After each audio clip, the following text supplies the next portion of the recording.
네, 안녕하세요. 매부리원 여러분. 매경 이선희 기자입니다.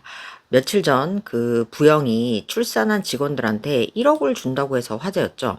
자녀 한 명당 1억이니까요.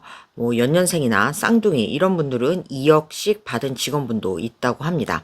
실제로 그래서 직원들한테 물어봤더니 정말로 1억이 입금됐다고 하더라고요. 그래서 회사에 너무 고맙다. 뭐 정말 이런 그런 반응이었는데 이게 통장에 바로 1억이 꽂힌다는 것, 요게 정말 기분이 좋을 것 같아요. 사실 그동안 여러 기업이나 지자체에서 출산 지원금을 주는 건 있었습니다. 그런데 대부분 지원금이 클수록요, 쪼개서 주거나 뭐 나눠 주거나 그랬죠. 그런데 이번에는 특징이 출산 지원금 1억을 한 번에 바로 통장에 꽂아줘서 그래서 더 화제가 된 것 같아요. 그런데 이 1억, 이렇게 한 번에 준 1억이요. 사실은 되게 복잡한 세금 문제가 얽혀 있습니다. 그래서 오늘은 그 1억에 대한 세금의 이야기를 좀 해보려고 합니다. 바로 이 기사인데요. 출산 장려금 1억 통큰 지원했지만 기업 세폭탄 맞을 파 이거입니다. 이게 뭔 이야기냐? 이번에 부영이 1억을 줄 때요. 원래는 직원들한테 주려고 했어요. 그런데 직원한테 주려다 보니까 세금이 엄청나다는 겁니다. 왜냐?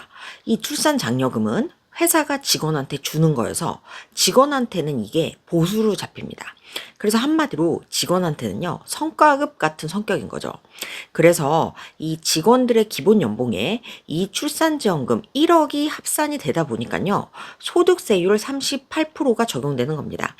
세무사 분들한테 물어본 바로는요, 근로소득 기본공제가 있어서 38%까지는 아니고 아마 35% 구간쯤이 적용될 거라고 하는데, 여하튼 원론적으로 보면 기본 연봉 플러스 1억이 들어오는 거니까 1억 5천만 원 초과 구간으로 38% 정도가 잡힐 거라는 거죠. 여하튼 그래서 쉽게 얘기하면 1억 출산지원금을 받으면 3,800만 원 정도 세금을 뗄 수 있다는 겁니다. 물론 세무사분들 말로는 아마 실제로는 2천만 원에서 3천만 원 정도 세금을 떼야 할 것이다 이렇게 얘기를 하는데요. 여하튼 회사가 직원한테 출산지원금을 1억을 주면요. 대략 3천만 원 가량을 세금을 내야 하는 겁니다.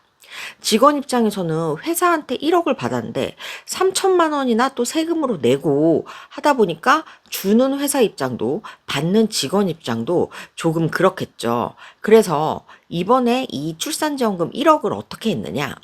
부영은요, 직원의 자녀 명의로 증여를 했습니다. 직원의 자녀는 회사랑 고용관계가 아니죠. 그래서 근로소득이 아닙니다. 그냥 법인 부영이라는 회사가요, 자녀 명의로 증여를 해준 겁니다. 이 경우는요, 증여세율 10%가 적용돼서 받는 사람, 즉 직원의 자녀는요, 증여세 1,000만 원만 내면 되는 겁니다. 그런데 이 경우는 수증자, 즉 직원은 세부담은 낮아졌는데요, 두 가지 문제가 있습니다. 첫째로 받는 사람은 자녀지만 실제로는 그 직원을 보고 준 것이잖아요. 그래서 이 1억이 근로소득의 성질이다. 그러면서 실질 과세의 원칙에 따라 근로소득으로서 과세를 할 수도 있다는 겁니다. 또 그러니까 한마디로 이게 실제 증여가 맞냐, 이거 근로소득 아니냐 이렇게 좀 시비가 붙을 수 있다는 거고요. 또 다른 문제는 이거를 회사가 직원들의 자녀에게 증여를 했더라도 이 돈이 비용 처리가 안 된다는 겁니다.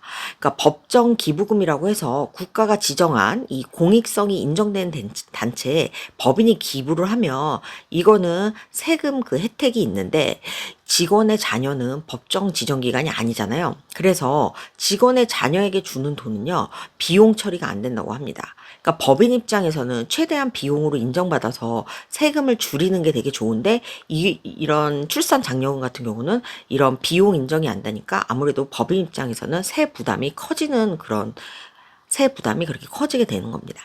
그래서 이번에 부영은요, 이 1억 원의 출산 장려책을 발표하면서 세금 혜택이 필요하다고 이렇게 주장을 한 겁니다. 어떤 주장을 했냐면요. 바로 출산 장려금 기부 면세 제도인데요. 개인이나 법인이 어떤 출산 장려 목적으로 출산한 가정에 기부를 한다면 이 기부 금액은 연말정산 때 소득공제 대상으로, 또 법인 기부 금액은 법인 소득공제 대상으로 해달라는 겁니다. 또 이 출산 장려금을 받은 사람은 이 출산 장려금, 이 금액을 다른 수익 금액과 합상 과세하지 말아달라는 겁니다. 즉 부영의 주장은요. 출산 장려금 예를 들어서 1억을 받으면 받은 사람 입장에서는 다른 수익 금액이 합산하지 말아주고 또 주는 사람 입장에서는 소득 공제를 해달라는 겁니다. 그래야 세금 부담 없이 주는 사람도 돈을 줄 수 있고 받는 사람도 부담 없이 받을 수 있는 것 아니냐는 겁니다. 받는 사람 입장에서는 기존 소득이 있는데 이 출산 장려금이 들어오면 또 소득으로 인정돼서 더 높은 구간의 세금, 세율을 적용받게 되는 거고 또 법인 입장에서는 이걸 주더라도 비용 처리가 안 되니까 세금 부담이 또 늘어나게 되는 거고요. 그러니까 부영의 주장은 받는 사람도 요게 세금 부담 없이 또 주는 사람도 세금 부담 없이 세금 공제를 해달라는 겁니다.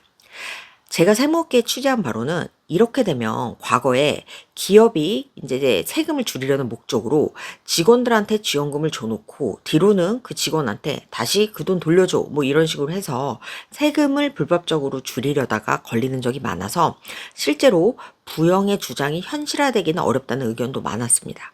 그런데 또 한편으로는 사후 관리만 잘하면 왜냐? 워낙 요즘 저출산이 심각하고 저출산 해결을 위한 그런 좋은 취지의 제도이니까 이런 자금이라면 새 혜택을 줘야 되지 않느냐. 국민 여론만 된다면 이런 부분, 출산 장려금에 대한 새 혜택이 적용이 될 수도 있다. 이런 의견을 보였습니다. 매부리한 분들은 어떻게 생각하시나요? 저출산 목적의 출산 지원금은 세금을 매기지 말아야 할까요? 매부리한 분들의 의견을 남겨주세요. 내용이 유익하셨으면요. 좋아요와 구독도 부탁드립니다. 감사합니다.